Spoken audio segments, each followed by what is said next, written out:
Hey guys, it's Mana here, and today we get to do Miku's ending, and I accidentally started the game already, but yes, we're doing Miku's ending today. I'm so excited! I love Miku. Damn, I'm so tired of all this. Huh? What exactly are you tired of? Everything. It's not like someone made you do this, or is still making you. Well, it's not that simple. Oh, it is indeed quite that simple. Damn, you're always... Stop chatting, come on now, get to work. A voice that would brook no objections came from far away. The bus became empty in an instant. The girl I was arguing with sulked like a child, turned abruptly, clicked her heels, and headed to the exit. Her name was Masha. Okay, you ready? A woman appeared. Her face simultaneously expressed agony for the fates of the whole of humanity, arrogance, concentration, and fatigue. Me? Oh, yeah, sure. Excellent. Then, action! I didn't even realize when she left the bus and a camera appeared pointing at me. I shut my eyes. That's right, I must be sleeping according to the script. It's an outrage. We've already been shooting for a week, but we've still got less than nothing. It was hard to look her in the eyes. It wasn't like I was really worried about me messing up yet another take, but mainly because I was afraid to break into laughter again. Okay, lunch break. You know what? I opened one eye and looked up at the edge of the enraged Masha. What? You're just an insensitive bastard. As you say, mademoiselle. And... She didn't manage to finish the phrase. The door burst open and a cheerful shout reached us. Masha Nyan! Simon-kun! Oh, here comes another raving lunatic. Oh lord, what have I done wrong? Really? I turned my head and glanced skeptically at the girl who ran into the canteen. Sasha. What? One of the main characters. I'm so confused. If we just compare Sasha in real life with the characters she's going to play, then Masha's words about the injustice of this world don't seem that meaningless. However, on the bright side, one can't ignore Sasha's acting talent. She really becomes a totally different person on the screen. I told you like 1,000 times, don't ever call me Masha Nyan. Masha Nyan. I don't think I'm saying that right. Masha gritted her teeth. Okay, then it would be Mashian. Can I? Sasha snatched the chair, moved it closer, and sat beside me. Freaking cuckoo. Masha fetched her phone out of her pocket and checked the time. Okay, time to get going. Yeah, that's it for tonight. Then good night, everyone. She threw that piece of reflector cloth to the ground and hastened off towards camp. I quickly mumbled my goodbyes to everyone, grabbed a script printout, and rushed after her. Hey! It was at the square that I caught up with her. Oh, now what do you want? A look of extreme fatigue was on Masha's face. Maybe if you want to take a short walk before you head off to sleep? Let's go swimming. It's cold in there. It won't take long. Okay. The water was surprisingly warm, so indeed we were hardly going to freeze. I sat down at the towel that somebody had left behind and took a deep breath of the soft night air. Masha lay in front of me and rested her head on my lap. Why can't it all be the same as before? How so? Come on. That was a joint decision, you know. Maybe we shouldn't. What's the matter? Don't you want to? I couldn't make up my mind on how I should reply. Guess it's time to sleep. It's gonna be a rough day tomorrow. Olga Dmitrievna will definitely push us hard. I was slowly buttoning my shirt as I watched Masha dressing. I don't want to sleep alone, she murmured quietly. What, afraid of the grasshoppers?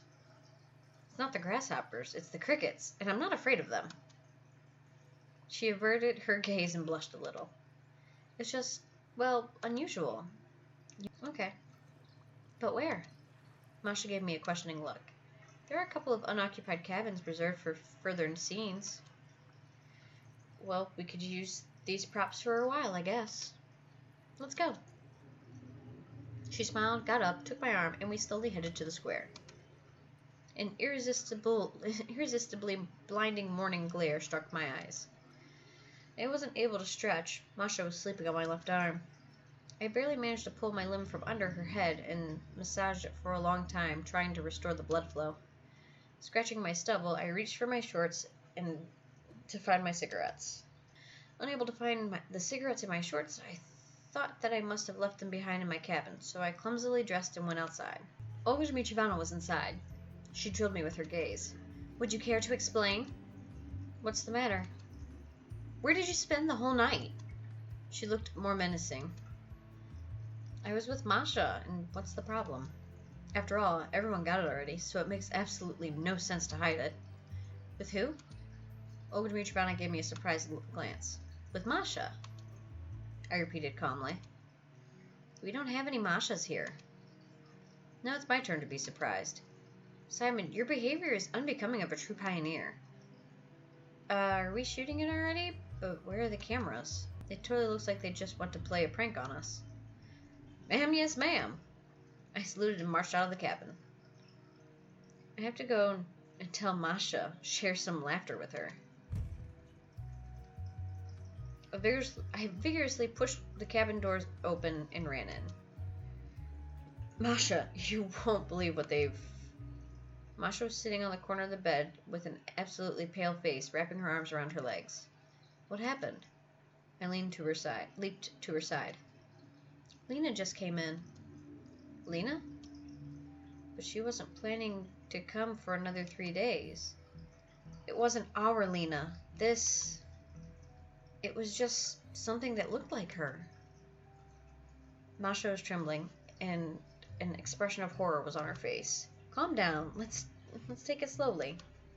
She was talking about some kind of lineup, cleaning up the grounds, about the library, about the music club. Her breathing became rapid. And it wasn't a joke, I'm sure of it. I recalled the recent conversation with Olga Dmitrievna at once. Okay, calm down. I still haven't got a thing. It wasn't our Lena, it was the Lena from your script. I ate intently, trying not to raise my head up from the plate and not to look at the surrounding people. However, it didn't help much. In a couple of minutes, someone showed up near our table. I barely managed to raise my eyes and saw Lena. Can I? She asked quietly. Yeah, suit yourself. While I was thinking as to how I should answer, Masha pulled out a chair beside her and invited Lena to sit down with a gesture. You weren't yourself this morning, she began anxiously. Well, got up on the wrong side of the bed. Masha laughed nervously. Lena glanced at me and then quickly looked away. So how's it going? I started with more general questions. Fine. I see. I generally had no idea what we can discuss with her. Plus, Lena indeed looked pretty odd. While she was usually all fun and high spirits, now she looked extremely timid and shy. Did you hear anything about Slavia? What happened? Well, nobody has seen her since yesterday. Oh, here you are. Let's go have a talk. She hissed below her breath right at my face. Seemed like objecting wasn't worth it, so I got up, nodded to Masha, and we headed after Olga Dmitrievna. After we got outside, she turned around abruptly and said, So, where were you last night? Should you care? I shrugged. I should. Did you know that Slavia is missing? Just heard that from Lena. Exactly. I went searching for her and found her. It looked like she was desperately fighting back tears. That's good news, then. Come, let me show you, she said quietly and headed in the direction of the forest. Oh, God. I looked at Masha. Maybe we shouldn't. What's wrong with it? However, my inner voice was agreeing with her. All right, then, but I'm afraid. Everything will be fine. Soon enough, we came to a small glade. There. Olga Dmitrievna pointed at a tree.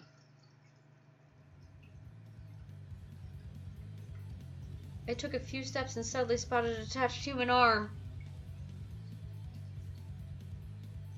In fact, it wasn't even detached, more like it had been torn off. Masha peered out from behind my shoulder and screamed in terror straight away. Don't look! She burst into tears and rushed into Olga Dmitrievna's arms. I made a considerable effort. I had to look behind the tree to ensure that it was indeed Slavia. Body parts were lying there, an arm, a leg, ruptured in several places, a piece of flesh from the chest, a head with hair clotted with blood and deeply sunken glassy eyes. Oh my god! I looked back and saw Lena. Oh! That picture! From the beginning of the story, when you first go into Old Dimitrievana's cabin, and there's a picture, it's like of a demonic, I'm assuming it's supposed to be Lena, because I don't know, but, oh my god. I didn't want to scare you. It's okay. Can I sit here? Yeah, sit down, please. She fixed her skirt with a neat move, sat down, and started staring at the sunset. How sad is all this? Yeah, not much to rejoice about. What do you think? Who could have done it? We spent some more time sitting in silence. I was about to leave when Lena suddenly whispered, "Or could you?" What? An unnatural grin appeared on her face. A devil's grin, so I thought. Could you have murdered Slavia? Of course not. But you two didn't get along very well. Why do you think so? We were getting along just fine. It suddenly became clear that Lena, most likely, is not talking about me. More precisely, not the me from yesterday. And not the Slavia whose name is Sasha. I was sure about that. No, it wasn't me. Okay, relax. I'm not accusing you. She gave me a look for a second, and her eyes seemed red to me. I freaking called that shit. Seems like we woke Masha up. It's okay, keep sleeping. But she was already sitting up on the bed and staring blankly at our little party. Well, you see, they're all gone. Disappeared. Everyone's gone. Lena burst into tears and flung her arms around Masha's neck. What? What's going on? Can you speak clearly?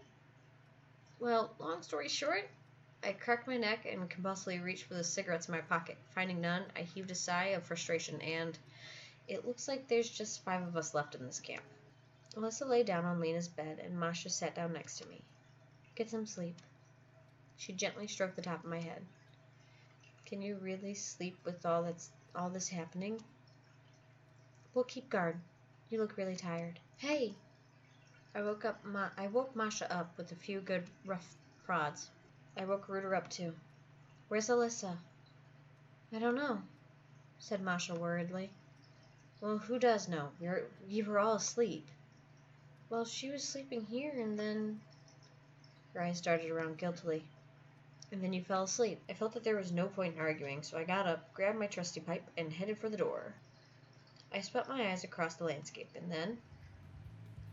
I saw Alyssa, hanging high above the ground from a tree right in front of the cabin. A sharp pain pierced my temples, and I collapsed to the ground. The horror was so overwhelming that I literally felt my whole body being bound in steel chains. Blinded with fear, I barely managed to crawl back into the cabin and close the door. What happened? Masha rushed over to me. Don't look. I grasped her arm. Don't go outside. What's the matter? She reached out for the door handle. I attempted to stop her, but I was so weak that I could only let out a groan of despair. Opening the door, Masha screamed and froze in her tracks. Gathering my last ounces of strength, I got up and kicked the door shut. We have to run. At night, it will be easier to go. But Masha tried to make a humble objection. Yeah, I know that we decided to stay, but now we have to get out of here. Okay, we're gonna hold hands and go. I'll go first and lead the way. Masha goes next, then Lena, then you. I looked at the girls. They were sitting with their heads hanging down, sobbing quietly. Ready? Okay, now shut your eyes and don't open them no matter what. You got that? Yeah. Lena nodded. I steeled myself, burst open the door, and went out, holding Masha's hand. Watch out for the steps. When we made our way outside, I darted a final glance at Alyssa. We came to the bus stop and hesitated. We were just about to get moving when we heard noises approaching us from far away. I strained my eyes and caught glimpses of someone coming here down the road. A bus! Exclaimed Ruder with joy in his voice. Shut up, you fool. That's not a bus. People are approaching. I hissed at him. Lots of people, Masha said anxiously. It was utterly clear that we shouldn't stay here any longer. I turned around and saw someone approaching us down the road from the other direction, too. The noise was getting louder. Run, I shouted, but nobody moved. Oh, screw it. I grabbed Masha's and Lena's hands and darted off back into the camp. The girls were floundering in a stupor, so I ended up literally dragging them along. Having dashed to the square, I stopped to catch my breath, and only then did I realize that Ruder had been left behind. I took a few hesitant steps toward the building when the rustling from behind reached my ears. I froze in my tracks, unable to turn around. The rustling was growing louder, and suddenly we heard a diabolical chirping. I forced myself with superhuman effort not to turn around. Oh my god. A crowd was behind me. A crowd of little girls. Or rather, a crowd of Yolanas. Oh my god. All of a sudden, one of the Yolanas came forward from the crowd and pulled the severed head of Ruder from behind her back. The most important thing now is to get as far away as possible from these monsters. We flew into the building, and immediately the ground disappeared under our feet, and I fell into the darkness. I woke up in complete darkness. My whole body ached, especially my legs, but somehow I still managed to get up, leaning against the wall. The sound of Yolana's was nowhere to be heard, which calmed me down a little. I called out in a thin voice, Masha, Lena. I heard a movement nearby and felt someone gripping my leg. I instinctively jumped back, but at the same moment, a faint voice came from below. Are we still alive? Seems like it. I helped Masha get up. I think I sprained my ankle. I was honestly expecting the next line to be something cliche like, leave me behind, I'll only be a burden. But of course, she could never say that. Okay, lean on me. Let's have a break. Masha begged. Law. I carefully lowered Lena to the ground and sat down nearby. Well, at least those monsters are nowhere to be seen. But for how long? Suddenly, the flashlight blinked and went out. I hit it with my palm several times. The mine's walls lit up with a dim light once again, and I immediately realized that something was wrong. Lena was nowhere to be found. At last we got out of the labyrinth and found ourselves in a small room. Sit here for now. I will see what is further on. The flashlight was about to die, and having blinked its last, it finally went out. Suddenly a sound came out from behind me. A light appeared, and my shadow appeared on the ground, stretching far off into the darkness. I was rooted to the spot by fear. I heard a seemingly familiar voice. What's wrong, Simon? Got lost? Oh! I slowly turned around and saw Lena holding a flaming torch in her hand. Her face was disfigured by an inhuman grin. I've come for you. This was the same Lena that I saw at the square last evening. It's all right. There's nobody left now. Just the two of us. So you did everything. Bingo. Not everything, of course. For a second, her face became guilty, and then she grinned again. Slavia was first. She was always so annoying. She was Miss Reliability. Diligent, hard-working, always everywhere, agreeing with everyone. Yuck, boy, did she scream when I started tearing off her limbs, huh? It's a pity you didn't get to see all of that. And then Alyssa. Everybody is annoying me. I don't need anyone. Now she's hanging peacefully alone on a tree. However, it wasn't easy to lift her up there, but it had a much greater effect. How you all screamed, huh? Like pigs in a slaughterhouse. All right, just that bitch Miku left to deal with, and then it's over. She produced a giant cleaver covered with blood from behind her back. Now that picture from the beginning of the game makes sense. And it's scary. And I love it. Well, actually, it seemed to me that she was lost in thought. I don't know what that crap in the form of Ilana was.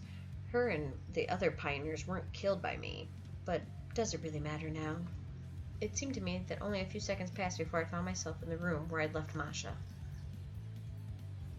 The last match went out, but I had just enough time to see Lena raising the cleaver above Masha. I rushed towards them, screaming, and dived forward. My hands suddenly collided with something.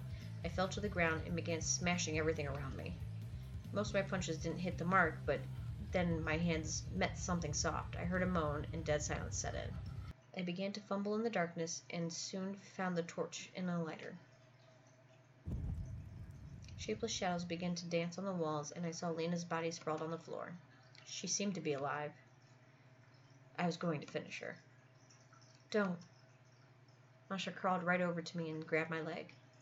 But we can't just... You don't need to. I took up the cleaver from the floor and twisted it in my hands. I decided that it would make a perfect crowbar. Going over to the door, I jammed it into the wheel and pulled it as hard as I could.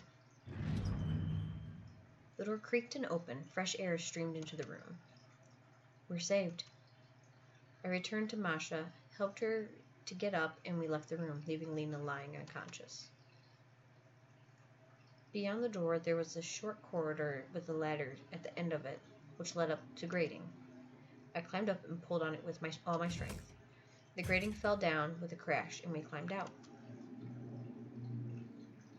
I fell to the grass, exhausted, and looked around. Again, the square. Again, this camp. Listen, this would make a great script for a film. She laughed out loud. I looked at her in horror. Masha was smiling. Suddenly, I felt my strength leaving me. My vision darkened, and my consciousness began to float away somewhere. I was lying in silence, and only the sound of Masha's breath could be heard. I struggled to open my eyes. Bright moon reflected on the water, cheerfully skipping on the waves. A light breeze was blowing, and somewhere far away an owl was hooting. I looked at Masha, who peacefully slept nearby, covered by my shirt. What a dream. My mobile phone dimly showed the time, 3 a.m. We'd better go to bed, or tomorrow Old Jimmy Fallon will make us... I just decided to wake Masha up, but I suddenly noticed an open script and a pen next to her. I quickly went through several pages and was horrified. It was completely identical to what happened in my dream. Bile rose up in my throat and my eyes darkened. Masha rolled over, opened her eyes, and looked at me. You awake? Did you write this? I asked, thick-tongued. Yeah, what's wrong? I didn't know how to answer. I just couldn't understand what was going on. You were sleeping so cutely that I didn't want to wake you, and the grasshoppers were chirping so loudly, so I... She smiled. Wait, but we're here now. I mean, we're not pioneers, we are filming here, and all that kind of stuff, aren't we? Yeah, of course we are. Masha looked at me uncomprehendingly. Maybe I woke up, read what she wrote, and then fell asleep again? I barely stood up and went down to the river. Cold water revived me, and that dream stopped seeming so real. After all, it was just a dream, wasn't it? She looked at me keenly, turned around, and was about to leave. Wait. I grabbed her hand, pulled her towards me, and kissed her hard. Because sometimes a dream is just a dream, and reality is reality. That's the end of Miku's ending for Everlasting Summer, and I'm just floored by it. That was amazing. That is my favorite ending so far. I've got 2 more to go, so I will see you guys next time. I'm logging off now, and remember, do something nice for a stranger today. You may just save a life. Bye!